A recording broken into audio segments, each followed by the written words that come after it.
My name is Steve Happ. My organization, Indigenous Advance Ministries, partners with on-the-ground groups in Uganda to care for orphaned and at-risk children, educate vulnerable children and prisoners, stop sex trafficking, and provide other essential services.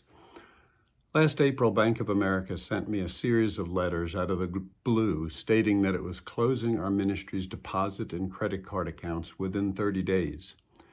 That was 2 weeks before we had to leave on a mission trip to Uganda.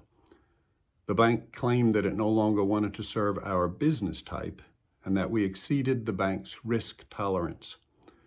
The bank also closed the accounts of a local church that supports Indigenous Advance, as well as a separate for-profit company that employs hardworking Ugandans.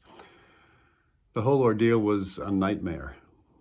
We scrambled to change accounts, had to drastically reduce funds for the trip, and we were forced to delay paychecks to our employees and ministry partners in Uganda by several weeks. Now, these people don't live paycheck to paycheck, but meal to meal. We regularly feed orphans through our partner ministries, and thankfully this cancellation came at a time that didn't deprive children of a chance to eat. I spent many frustrating hours trying to get an explanation for the account closures on the phone and in person at my local branch, but I was never given a specific reason why Bank of America closed our accounts.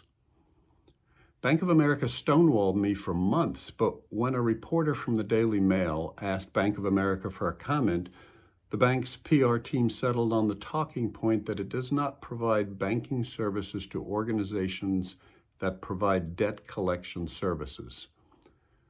In response to the media inquiry, the bank had apparently scoured the internet and seized on one fleeting reference to debt collection on the for-profit company's website, but neither Indigenous Advance Ministries nor the church collect debts, nor was the bank able to point to any policy prohibiting account holders from engaging in such activities.